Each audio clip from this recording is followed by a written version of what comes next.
Hello, everybody. You can give a thumbs up if there's people out there. Welcome to today's CMR Journal Club. Dr. Matthias Friedrich is currently landing from his flight, and so he should be able to join us a little bit later on, midway through the Journal Club. But my name is Judy Liu. I am part of the CMR research group at the McGill University Health Center, so we'll be chairing and leading the Journal Club for today. We have two very important articles today related to CMR in the cardiac transplantation population. The first one will be presented by Dr. Chris Anthony, who's currently at the Cleveland Clinic. And without further ado, I'll let him present his slides. I do want to mention that Dr. Anthony will be presenting a PowerPoint presentation, which is an exception for our CMR Journal Club, because as you know, most of the time we do prefer that presenters just showcase their information, kind of more impromptu, laid back approach, so as to not burden the presenter. But Dr. Anthony has beautiful slides here. So without further ado, go ahead, Dr. Anthony. Thanks very much, Judy. And thanks again for the opportunity to present the results of our study, which was the CMR for rejection surveillance after cardiac transplantation study.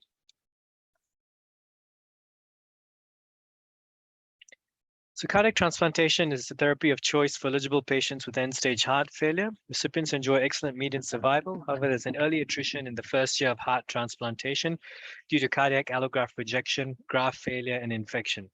So this period of time, balancing immunosuppression with the risk of infection is therefore especially critical in the first year post-transplant. Endomyocardial biopsies are performed on average about 12 times in the first year to 8 clinicians with achieving this equipoise. So biopsies are fluoroscopically guided, and myocardial tissue is obtained from the interventricular septum of the right ventricle.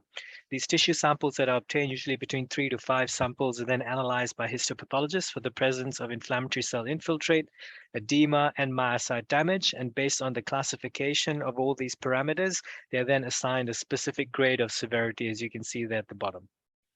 Intuitively, due to the invasive nature of the procedure, biopsies are uncomfortable, they're anxiety-provoking, they're time-consuming, and have the serious and potential risk of complications such as tricuspid regurgitation, ventricular dysrhythmia, inducing myocardial perforation, or even causing cardiac tamponade. In addition, although biopsies are referred to as the gold standard, within transplant communities, sometimes they're referred to as the bronze standard because they are susceptible to sampling error and a significant degree of inter-observer variability.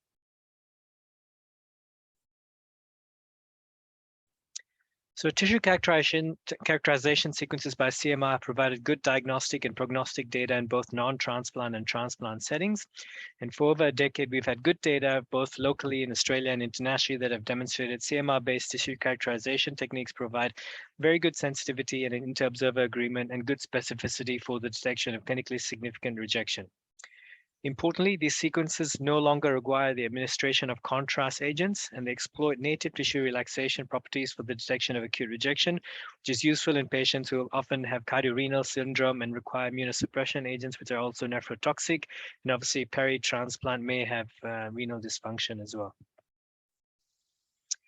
So our group has initially presented validation data in 2019 demonstrating good sensitivity and specificity with T1 and T2 mapping techniques, and incremental specificity when T1 and T2 mapping techniques are combined in a parametric fashion. So the key strengths to the CMR technique that we employed is its negative predictive value. And from this data, we were then able to optimize come to the optimal threshold values for CMR-based diagnosis of clinically significant grade 2R rejection or greater. So from this, we will be able to hypothesize that CMR is non-inferior to biopsies in the diagnosis of clinically significant acute cardiac allograft rejection, and that a CMR-based monitoring strategy for cardiac allograft rejection is potentially safe in comparison to a biopsy-based strategy in the first year post-transplant. So to test this hypothesis, we conducted a randomized prospective unblinded single center study where patients were randomized to either a CMR-only surveillance group or a biopsy-only surveillance group. Incorporated into the safety design of the study was the capacity for the treating physician to request a biopsy in either arm for clinical concern at any point. Patients were randomized at 4 weeks post-transplant and were followed up at 50 to 52 weeks post-transplant. So our scans were basically a 25-minute non-GAD-based rejection-focused CMR study, and they were performed bi-weekly from week 4 to 12, monthly from week 16 to 24, and at week 32 and 52. Patients in the biopsy-only group underwent screening biopsies at the same intervals in a parallel fashion, and they did have a baseline CMR at time of enrollment and at 52 weeks post-transplant.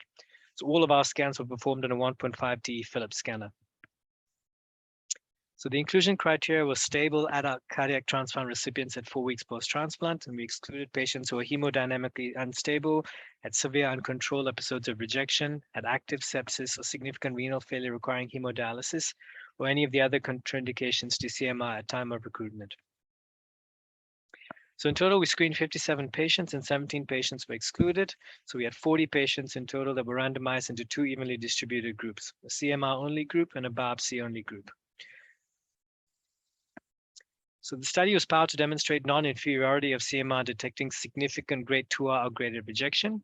And based on our power calculation, this required a minimum of 220 biopsies in the biopsy arm and 220 CMRs in the CMR arm, assuming a non-inferiority margin of -9% with a one-sided alpha of 0.5% and 80% power.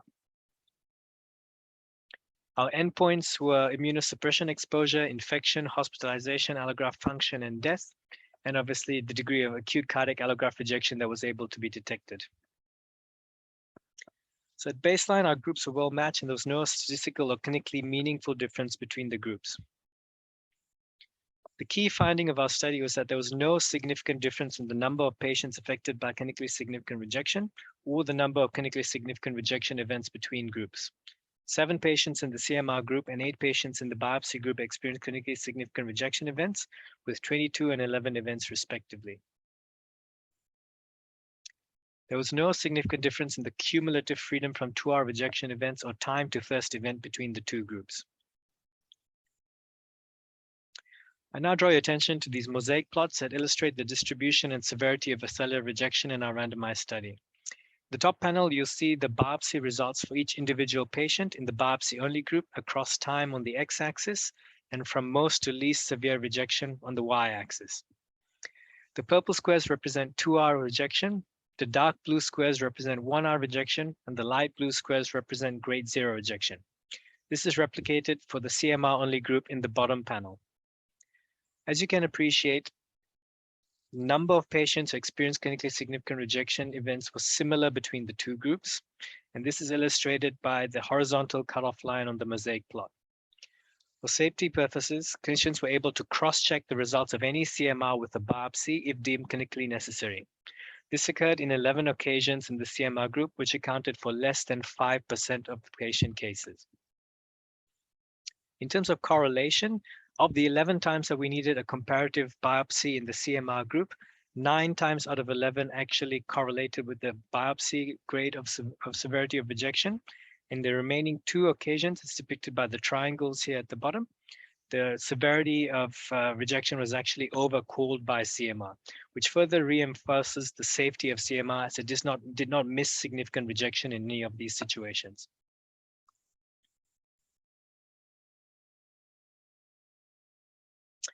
So biopsy-guided weaning of immunosuppression over the course of first year is also well validated and common practice.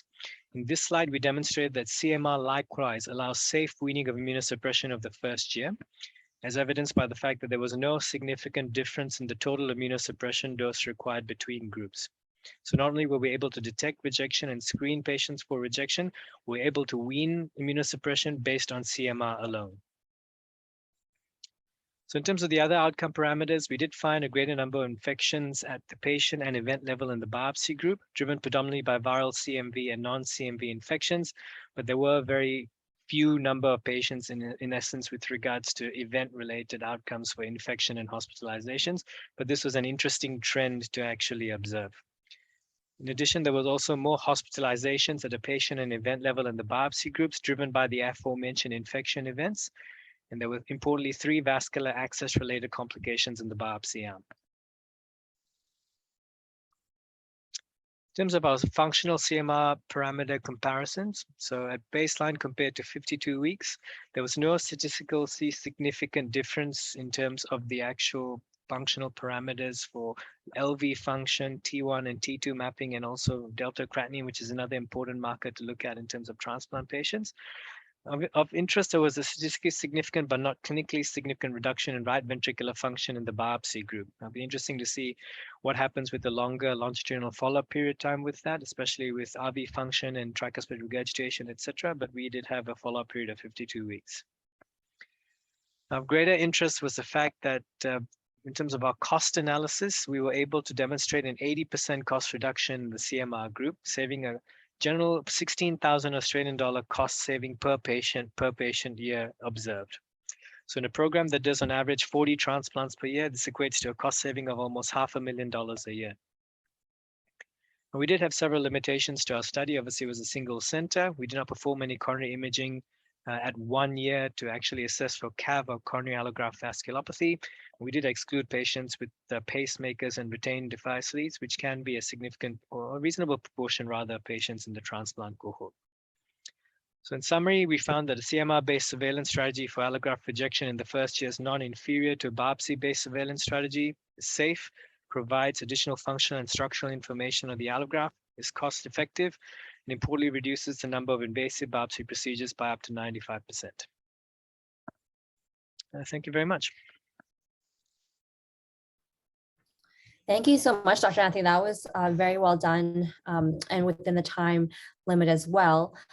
First off, I do see a question from Bank Murthy to start off our question period. How do you think this result would compare to AlloMap? Yeah, that's an interesting question. Yeah, so there's two other non-invasive options that have been extensively studied. One is the AlloMap, which the question is alluding to, and the other is donor cell-free DNA, which basically tests the recipient's blood for either genetic markers or cell-free DNA to actually indicate that there's increased rejection or rejection happening. I suspect that ideally we'd be able to combine a CMR-based assessment with sort of blood tests like GenX or cell-free DNA to increase the accuracy of detection. But again, the GenX has significant limitations in that patients who had previous rejection episodes would have to be excluded. Patients who are on steroids, etc., or being treated for an acute rejection episode had to be excluded. And a lot of the patients were later on into the sort of transplant journey, i.e. more than 6 months since transplant, which sort of catches the tail end of the incidence of rejection. So I think cell-free DNA in combination with CMR is very interesting and something that we'd like to explore moving forward and shows theoretically a lot of promise. Great, thank you so much. I also have a question as well. You mentioned that you did not include any late gadolinium enhancement or ECV. So do you think that T1 and T2, can be then be used to perhaps assess other markers of inflammation, other cardiac transplantation conditions or other markers of inflammation sufficiently without late gadolinium? Yeah, that's a good question. Look, I think there was a recent meta-analysis last year in JAK imaging done by the group out of Cedars-Sinai that looked at collectively all the comparator studies that compared T1, T2 mapping, ECV mapping, and also late gadolinium enhancement to histopathological diagnosis of rejection. And they found that T2 mapping had the strongest correlate with the biopsy result. So that's a similar sort of result that we found in our study. And I suspect the rationale for that, especially with regards to late gadolinium enhancement, is there can be scar within the graft itself due to ischemic times, donor-related factors. So the ability to distinguish between sort of expansion of the ECM due to pure rejection versus pre-existing scar is a bit limited. So from my perspective, I think focusing on a T2 mapping parametric T1 mapping strategy appears historically to be the most sort of sensitive and specific way to detect rejection. So I suspect that that will be the focus moving forward to detect any further rejection events. And I'm assuming you're alluding to things like humoral rejection. So if your endpoint's myocyte edema, I think focusing on sequences that highlight the detection of myocyte edema is the way to go. Okay, fantastic. So we have 1 minute left. If there are no other questions, we can move forward. I see Matthias, Dr. Friedrich has joined. If you can confirm, Matthias, you can speak up. Yeah, hi Judy. Yes, I can confirm that it's just a bit complicated here, and I hope you don't hear the background noise too much. Yeah, thank you very much, and hi everybody. Yeah, So I will Anthony, try can to you stop share the my. screen? Can someone can you unshare your Yeah. screen? Chris? Oh yeah, perfect. Okay, so then I will I will share my screen, and I can share the screen. I hope that works here. Can you see my screen? Yeah. Can you see my screen? No. Okay. I can share the article for you. Okay. Okay. Yeah, sure. So let me just go ahead.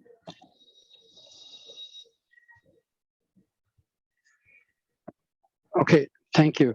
So this paper is a publication from our team. I rarely do this, but because it fitted here to the topic of transplant-induced problems or cardiovascular issues and how to detect them by CMR. This was published a few months ago in the journal Transplantation. First author is Nadia Iannino, and last author is Michel from the Montreal Heart Institute. And it's about microvascular function or myocardial vascular function, including microvascular function, in patients with a cardiac transplant or after cardiac transplantation. And we used a technique that I'm very interested in, as you know, oxygenation-sensitive MR. So if you go to the second page, the CMR protocol was a 3 Tesla machine using regular sequences for CINE, and then an oxygenation-sensitive sequence for looking at changes of oxygenation. Now, this paper was about detecting vascular function. So we use oxygenation-sensitive MR as a technique to look at a marker for vascular function, which is the change of oxygenation during a vasoactive maneuver. And that vasoactive maneuver is basically a breathing maneuver. And the breathing maneuver consists of hyperventilation, followed by an episode of a breath hold or spontaneous breath hold, a long breath hold.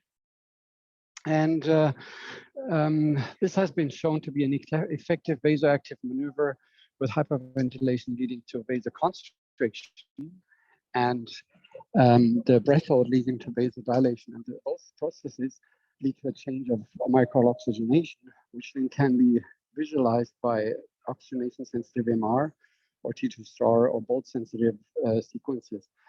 So it is important, and I keep on repeating that this breath hold, for those who want to repeat that, is done at end expiration, because only then you have a fairly fast increase of carbon dioxide and then a very fairly fast kick-in of vasodilation. So in these, for this study, the results were compared with the vascular status with respect to coronary angiography and to function and to tissue characteristics. The analysis was done using simplified methods for contouring, so excluding trabecals and papillary muscles. And the main marker was the change of oxygenation as defined by the change of signal intensity in the oxygenation-sensitive images between 0 and 30 seconds into the breath hold. We also assessed inter-observer variability. So then on the next page, the statistical analysis are basically standard. The population eventually comprised 46 patients after transplant and 25 controls. And 7 transplant patients and two healthy controls had to be excluded.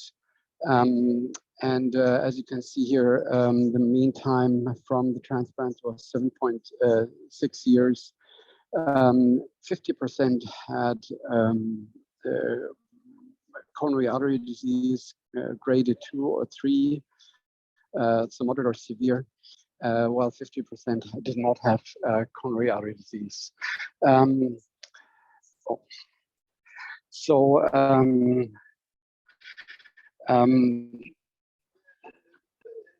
As you can see, 6 patients had a mean rejection score of 1.0 or higher as assessed by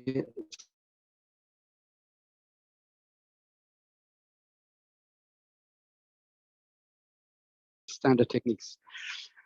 Table 3 shows you the transplantations and the healthy controls showed a significant difference between between functional parameters. So we're losing you for a bit, Matthias.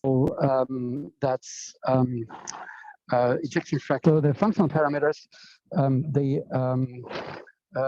showed a significant difference between patients and healthy controls for ejection fraction,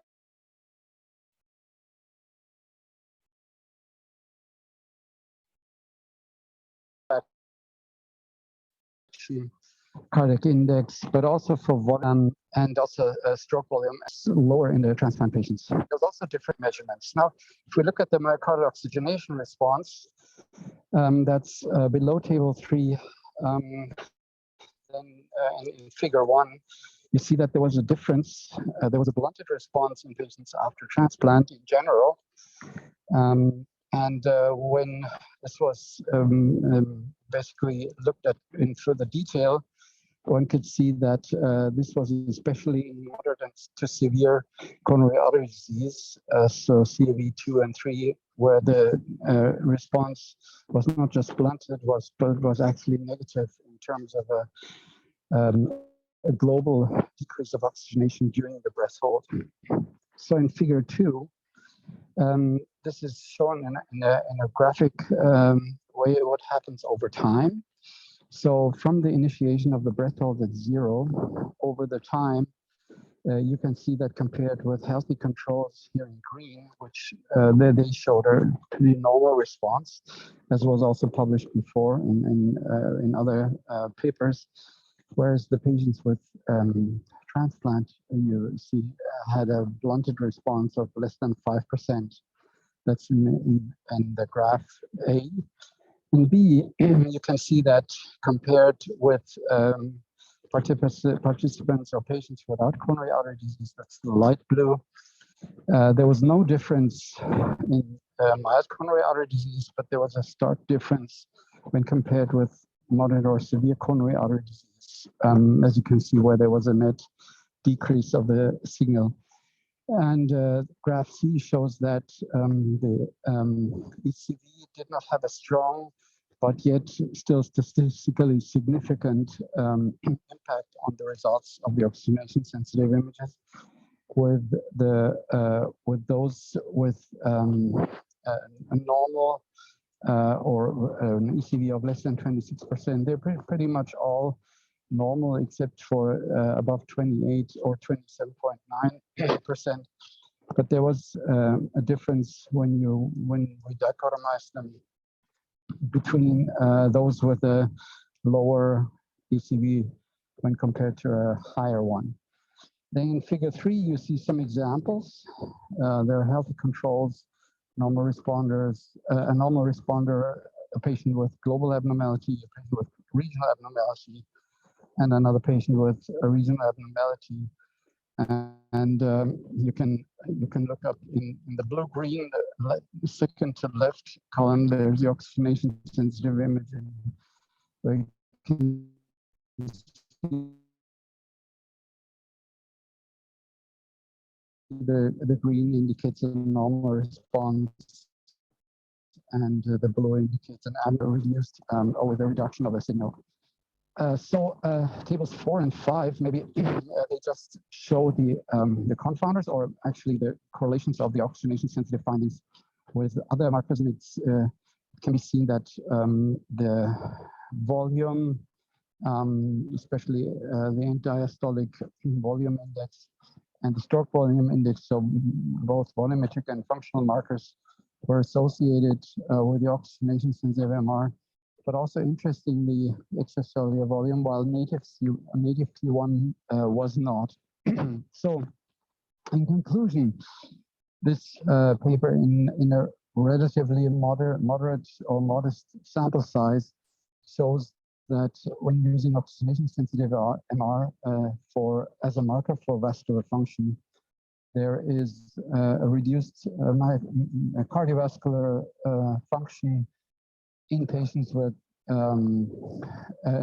after transplant, and especially when you divide them into patients with moderate or severe coronary artery disease, you see that this difference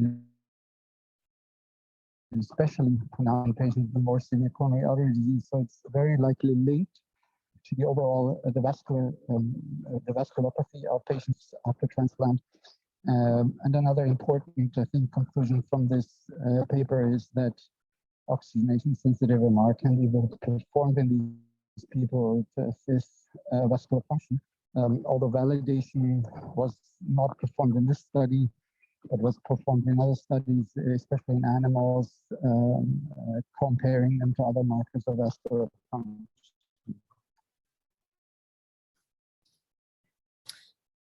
Great. Thank you so much, Matthias.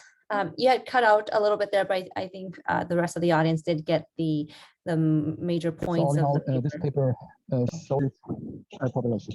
Thank you. Sorry. Yeah. Okay. Okay. No, I was basically done. So I give it back to you. Okay, sorry about that. I thought you had finished. Yeah, you had cut out initially a little bit, but I believe the audience around the world got the majority of the points. So I'll put it out there. If anybody has any questions, feel free to enter in the chat box, but I can start it off. So very interesting data about this non-invasive oxygenation approach. What do you think, as clinicians, what do we do with this information?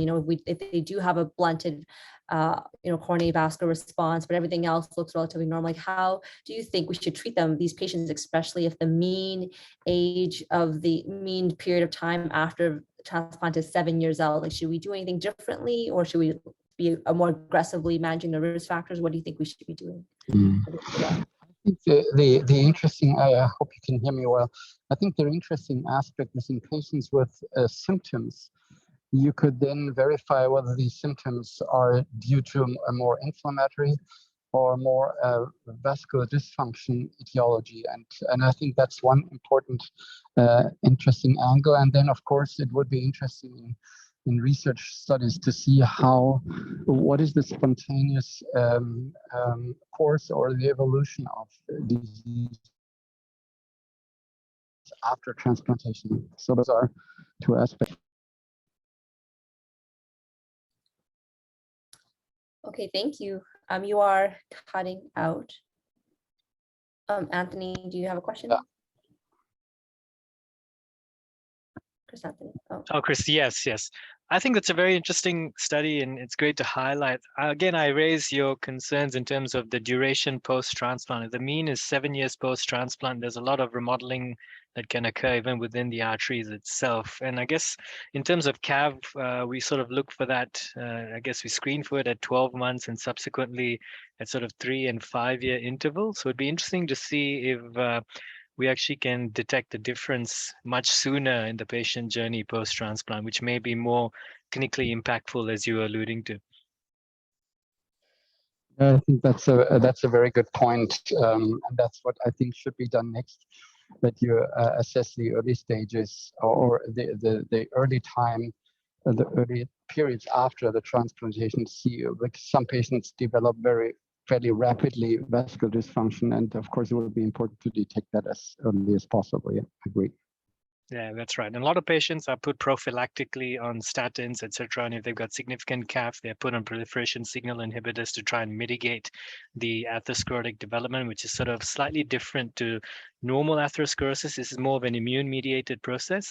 So I think, yeah, this has promise in terms of being able to pick that up a bit earlier, so then one can potentially initiate PSIs above and beyond the regular statin post-transplant to try and mitigate progression of CAV. So it's quite interesting. Yeah, and along those lines too, I'll just add final remarks. Like Chris, I think you did what your research group did was a fantastic job of really showcasing CMR in a randomized clinical trial fashion. And I think that's the next stage for what Matthias is presenting here for the oxygenation sensitive. There's multiple, basic validation, multiple subcohorts, but really I think the next stage of taking into the future is to do a randomized trial where, you compare OS with that of the reference standard. In this case for CAV would be coronary angiography, and what you guys had done in your group was excellent. So I think we could really lean on that methodology to do really robust scientific research. Yeah, thanks, Judy. That's very kind. I think that definitely is the next step forward in terms of trying to get CMR-based surveillance strategies or diagnostic strategies into the mainstream. So the goal is, like I said, to try and do a multi-center, even multinational study across magnets, across vendors, to sort of try and generate some sort of generalized consensus as to what the threshold should be for the detection of significant CAV. And I think if we can sort of demonstrate that it's obviously a reproducible method across centers, I think that's basically the next big step forward in terms of incorporating a CMR-based strategy, not necessarily to supplant biopsies, but to actually significantly reduce the number of biopsies that are required, which is a significant change in how we've managed allograft rejection over the last 50 years. So if any of your listeners would be keen to collaborate, that's something we'd love to sort of encourage and welcome moving forward. Great, so we're just at the 11:30 time mark. Thank you everyone for staying on time and for participating, for all your questions. I believe we don't have updates for the next CMR Journal Club as Dr. Valentina is away. And so stay tuned by email and by social media updates for the next CMR Journal Club presentations. But if there's no further questions, I hope you have a great day, and feel free to reach out to our social media if you have any questions. Thank you, everyone. Thank you, Matthias. Thank you, Chris. Thanks very much. Have a great day.